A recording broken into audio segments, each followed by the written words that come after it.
Le sort de Jean-Marc Kabunda est scellé. L'ancien premier vice-président de l'Assemblée nationale, Jean-Marc Kabunda, est condamné à 7 ans de servitude pénale principale. Tel est le verdict rendu ce mercredi 13 septembre par la Cour de cassation. L'ex-président intérimaire de l'UDPS est puni pour outrage au chef de l'État et propagation de fausses rumeurs.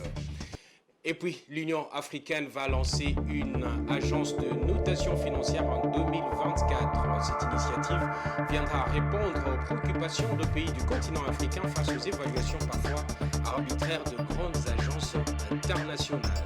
Mesdames et messieurs, voilà le principal titre de ces journaux. Bonsoir et bienvenue.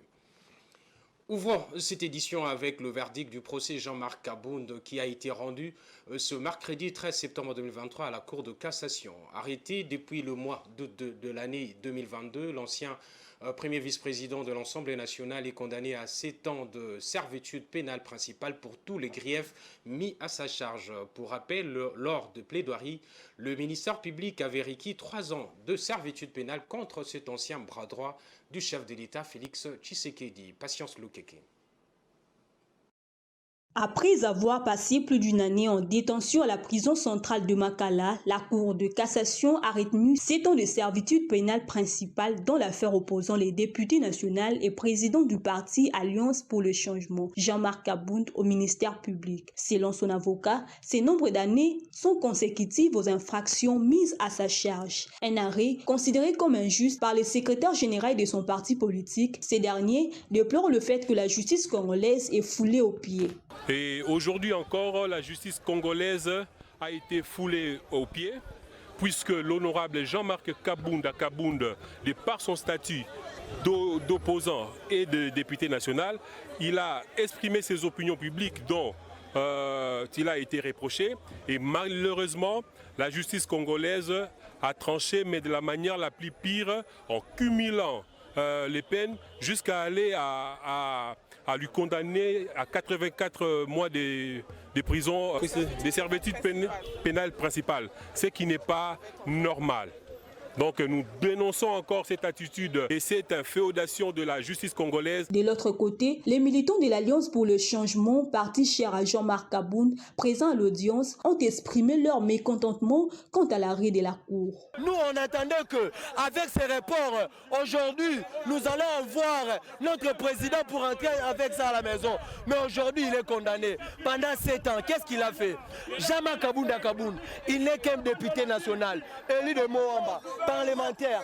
Allez d'abord consulter d'abord l'article 23 et l'article 107 qui lui donne la possibilité de déclarer pour son peuple qui est en train de souffrir. On a été surpris. Mon président n'a rien volé ni détourné les derniers publics.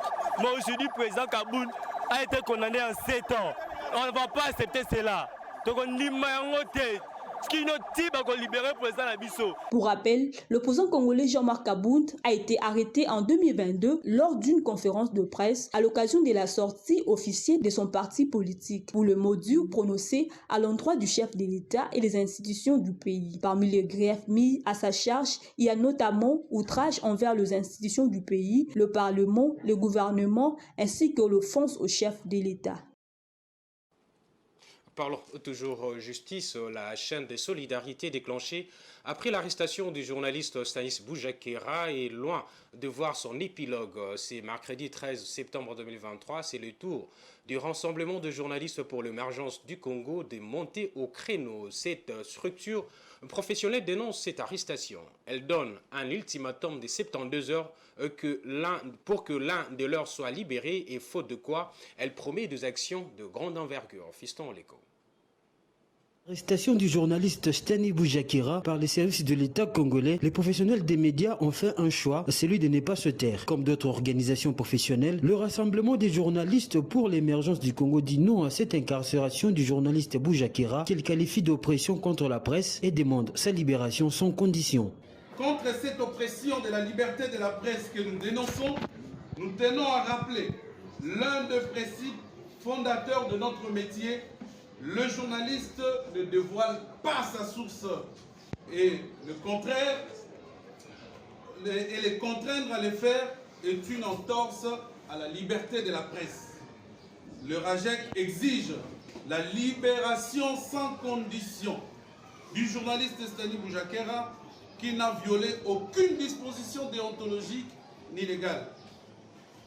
Nous demandons aux autorités compétentes de lui laisser travailler libre et en toute sécurité et de prendre toutes les mesures nécessaires pour améliorer cet état qui devient de plus en plus désastreux de la liberté de la presse.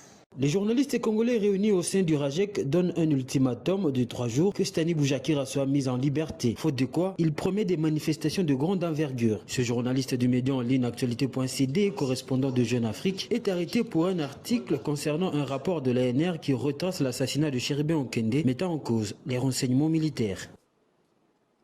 Changeons de chapitre, comment sauver la compagnie aérienne de l'État congolais qui a déjà annoncé la suspension de ses activités. La question de Congo Airways est déjà sur la table du gouvernement. Le Premier ministre Jean-Michel Samaloukonde a convoqué une réunion d'urgence avec le ministre des Transports, le directeur général de cette entreprise du portefeuille de l'État pour s'enquérir du plan de relance de ces géants aériens congolais. La solution annoncée est que 2 avions en location seront rapidement acquis pour la relance de l'exploitation de cette compagnie. Fiston Oleko a recueilli le propos pour nous. Le gouvernement congolais a déjà entre ses mains le plan de relance de la compagnie aérienne de l'État congolais Congo Airways. C'est l'essentiel de cette réunion d'urgence qui a eu lieu ce mercredi, mettant autour du Premier ministre, la direction générale de l'entreprise, mais aussi le ministre des Transports, Marc Ekila, qui dit compter sur le soutien du chef du gouvernement pour la réactivation de Congo Airways. Population en termes généraux, donc il était question de lui donner encore de plus amples détails sur le plan de la relance que nous avons présenté et tel que le chef de l'État l'avait souhaité. Et là, au sorti de l'audience, je pense que le Premier ministre nous a rassurés, il a pris le dossier en main et il va donner de son mieux pour que le plus vite possible ces plans de relance deviennent effectifs. Voilà ce que je peux dire. Le plan de relance de Congo Airways prévoit de procéder au plus vite possible à la location des 2 avions pour reprendre l'exploitation. Cela nécessite aussi l'implication rapide du gouvernement. Nous avons effectivement eu une oreille attentive. Et nous espérons en tout cas que dans les jours qui viennent, une solution va être trouvée pour permettre à la compagnie de reprendre le réseau par très rapidement l'acquisition de 2 avions en location pour nous permettre d'assurer la continuité de l'activité et continuer le processus justement d'amélioration des conditions de sécurité de notre exploitation, qui du reste le mot-clé au fait de notre exploitation. La sécurité d'abord, c'était difficile. Après avoir publié le communiqué faisant état de la cessation des activités de cette compagnie de l'État, le directeur général de Congo Airways a fait savoir dans sa dernière sortie médiatique qu'un montant de 14 millions de dollars américains suffirait pour l'achat de 2 moteurs pour les 2 avions cloués au sol afin de réhabiliter au plus vite la compagnie nationale, alors que 33 millions de dollars américains sont nécessaires pour relancer complètement les 3 appareils en maintenance. Restons toujours à la primature, cette fois-ci pour parler mines. Le Centre d'expertise, d'évaluation et de certification de substances minérales précieuses et semi-précieuses sollicite l'accompagnement du gouvernement congolais pour la matérialisation de ces différents projets visant à renflouer le caisse de l'État. Voilà ce qui a amené son directeur général et son président du conseil d'administration au Premier ministre Jean-Michel Samaloukonde qui les a reçus en audience. Le chef du gouvernement qui comprend bien le secteur a promis son soutien sans faille. Suivez les 2 mandataires de l'État à l'issue de la rencontre. Nous sommes venus, le président du conseil d'administration du CIC et moi-même, pour saluer l'autorité et lui faire rapport par rapport à l'implémentation des laboratoires. Comme vous le savez, le CIC, en sa qualité d'autorité de certification, nous avons implémenté un grand laboratoire, un bijou pour la République, qui va permettre à la République d'augmenter ses recettes attendues dans le domaine de mines. Et c'est comme ça ce soir, nous étions avec l'autorité, et comme vous le savez, l'autorité est chimiste, donc nous avons eu un débat technique sur le matériel que le CIC a mis à la disposition de la République, et nous sortons avec joie, parce que l'autorité a promis de nous accompagner, pas tout simplement dans le laboratoire de Lualaba que nous avons implémenté, mais dans les autres projets que nous avons, notamment sur le projet de laboratoire de Lubumbashi, le centre que nous allons mettre en place, Félix Antoine Tshisekedi en Bujimaï, pour la formation dans le domaine des pierres, dans les centres de géomologie comme on appelle, sans oublier des laboratoires que nous allons mettre à Kinshasa pour tailler le diamant. Et voilà ce que nous pouvons dire à l'opinion. Donc nous partons avec espoir que cela va se réaliser pour la République. Donc, nous avons été face à quelqu'un qui comprenait déjà tout ce que nous avons, comme on avait comme projet. Et comme le DG venait de le souligner, il a promis son soutien total. Il va nous accompagner dans tout ce que nous allons faire. Ce que nous voulons au CEC, c'est redorer l'image de l'État. C'est-à-dire nous voulons donner une autre vision, une nouvelle dimension, une nouvelle vision. Nous voulons entrer totalement dans la vision du chef de l'État, le président Félix-Antoine Tshilombo, qui a voulu faire des Congolais des millionnaires. Et c'est par cette voie-là que nous voulons réaliser et reconstituer cette classe moyenne qui nous manquait dans ce pays. Il suffit d'avoir un peu de volonté et de la détermination. On peut tout faire, on peut arriver et changer notre pays. C'est ce que nous demandons à tous les peuples congolais. Parlons toujours mine avec cette brève. Selon les prévisions des experts de la Commission nationale de mercuriel du ministère du Commerce extérieur, le principal produit minier d'exportation de la République démocratique du Congo affiche une tendance haussière sur le marché international allant du 11 au 16 septembre 2023. L'or s'est négocié autour de 70,96 $ américains le gramme contre 70,19 $ américains le gramme la semaine précédente. Et puis, le cuivre est en hausse aussi cette semaine à 8 416 $ américains à la tonne contre 8 377 $ américains à la tonne la semaine passée. Par contre, le cobalt, lui, se maintient au même prix que la semaine passée sur le marché international à 32 733 $ américains la tonne. La transition énergétique, on en parle encore. Selon certains experts, en République démocratique du Congo, la course aux énergétiques propres s'est faite au détriment des droits de l'homme. C'est ce qui se passe à Kolwezi, selon certaines ONG, dont Amnesty International. L'ONG envisage de mener un plaidoyer auprès des autorités pour que l'économie décarbonée à laquelle le monde aspire soit conciliée à certaines valeurs. À ces propos, Geopolis Télévision a tendu le micro à Candy Ofimé.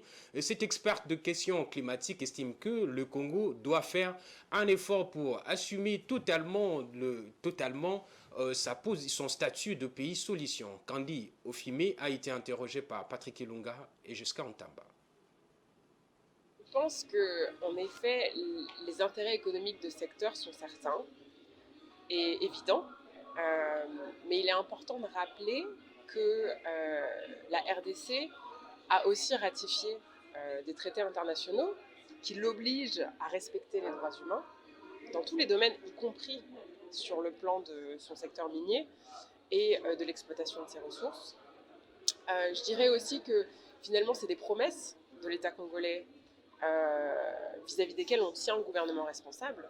Comme vous pourrez le voir dans cette vidéo qui résume finalement nos conclusions, le président lui-même s'est prononcé, s'est déplacé à Kolwezi pour parler aux résidents de la province du Lualaba pour leur dire « vous serez les premiers bénéficiaires de ces ressources ».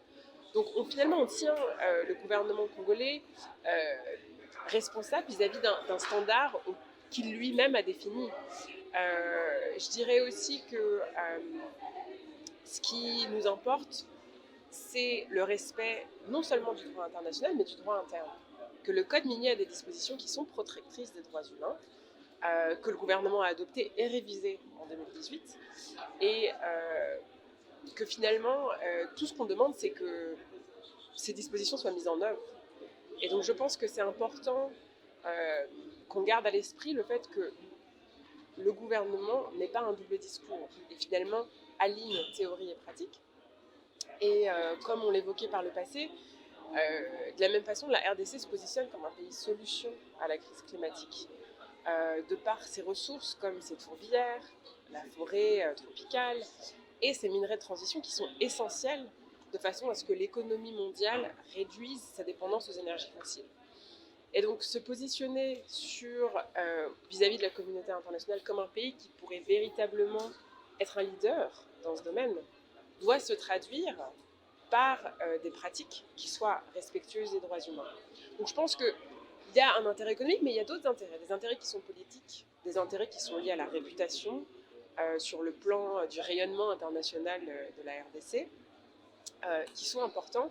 Et je dirais aussi que je ne suis pas sûre qu'il y ait une réticence complète des autorités congolaises. On a eu un dialogue avec le ministère des Mines, on a rencontré avec ouverture les responsables de la province du Lualaba. L'information, c'est aussi au-delà de frontières de la République démocratique du Congo. Place à présent à la page internationale.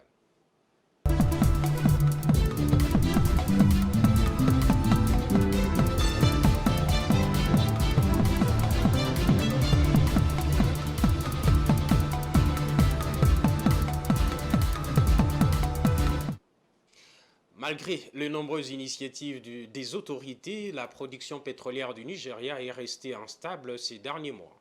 En juillet, le pays avait enregistré une baisse du plateau de sa production d'or noir. Mais au terme du mois d'août, la production pétrolière a été plus performante par rapport au mois précédent. Je vous propose de suivre cet élément.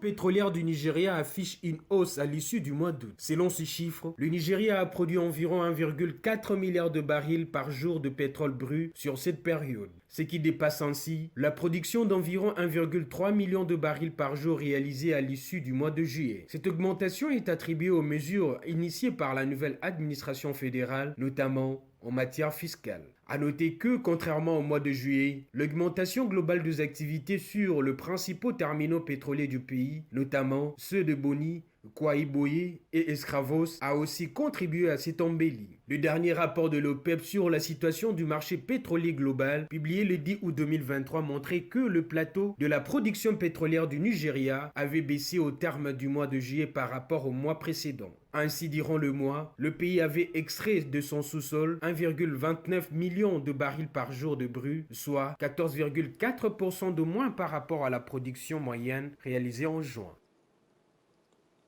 Je voulais annoncer dans les sommaires, selon plusieurs dirigeants africains, les trois grandes agences de notation internationale exagèrent le risque d'investissement en Afrique et renchérissent le coût de prêts accordés aux pays du continent. Pour mettre fin à cette pratique qui vend mal l'image de l'Afrique, l'Union africaine envisage de lancer une nouvelle agence de notation financière panafricaine afin de répondre aux préoccupations de pays du continent face aux évaluations parfois arbitraires de grandes agences internationales. Suivez cet élément.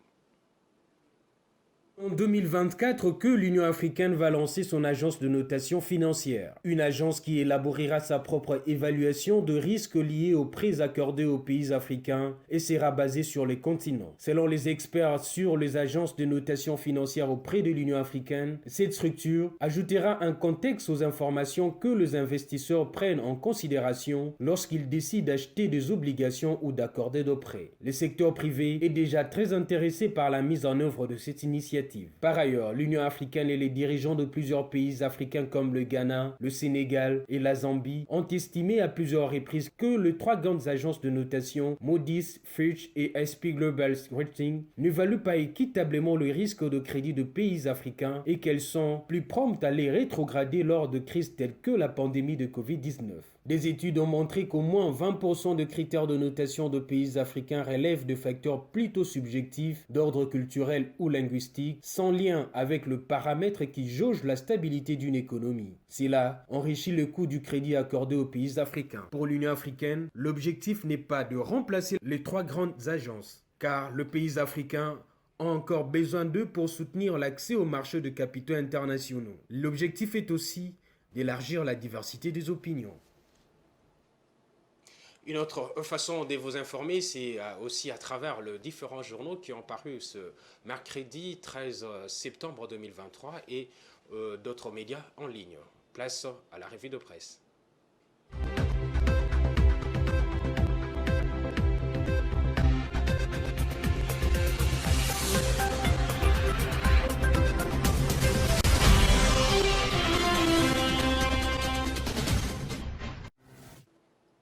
Pour faire la lecture de ces différents journaux, je reçois sur ces plateaux Patrick Ilunga, à qui je dis bonsoir. Bonsoir Jojo Moulamba, bonsoir également à tous nos téléspectateurs.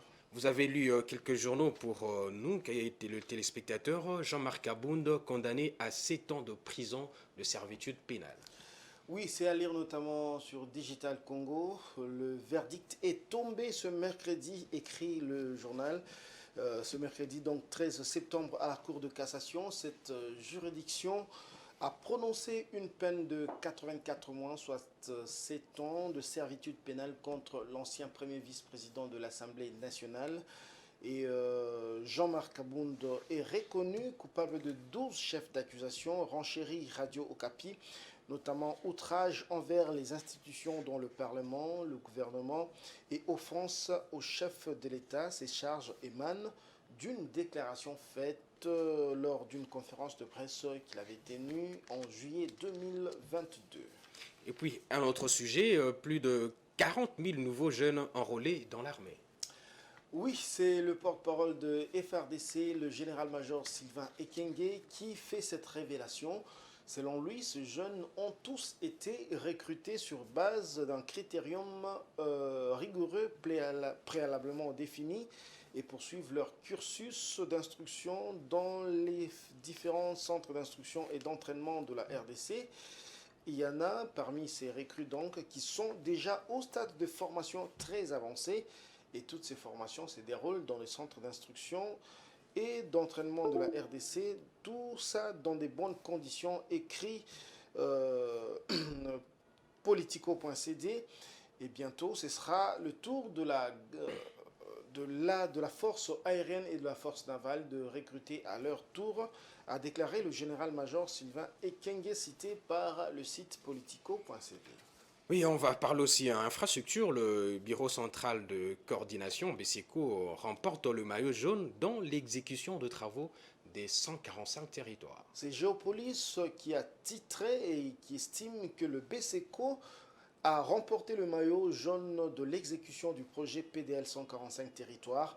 Le journal précise qu'avec un score d'au moins 80%, le Bureau central de coordination caracole en tête des agences ayant atteint le taux d'exécution de travaux les plus élevés.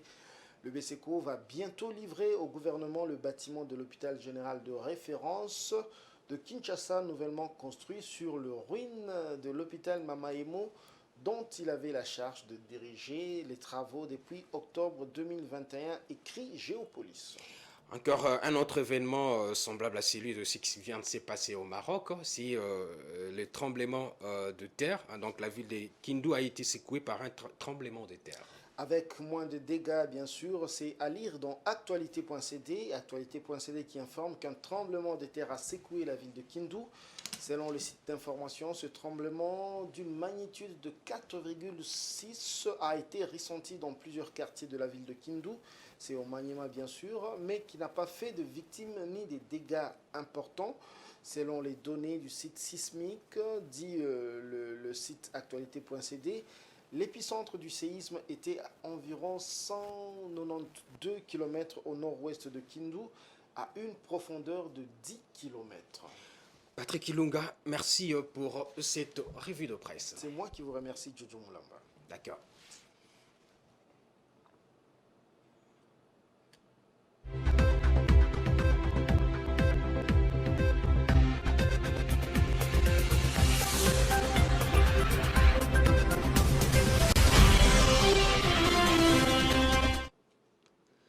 Voilà, nous tendons vers la fin de ces journaux. Place à présent au rappel de titres. Le sort de Jean-Marc Kabound est scellé. L'ancien premier vice-président de l'Assemblée nationale a été condamné à 7 ans de prison de servitude pénale principale. Tel est le verdict rendu ce mercredi 13 septembre 2023 par la Cour de cassation. L'ex-président intérimaire de l'UDPS est donc puni pour outrage au chef de l'État et propagation de fausses rumeurs. Et puis, à l'international, on a parlé de l'Union africaine qui va lancer une agence de notation financière en 2024. Cette initiative viendra à répondre aux préoccupations de pays du continent africain face aux évaluations parfois arbitraires de grandes agences internationales. Voilà, c'est tout pour ces journaux. Mesdames et messieurs, merci pour votre aimable attention et à la prochaine.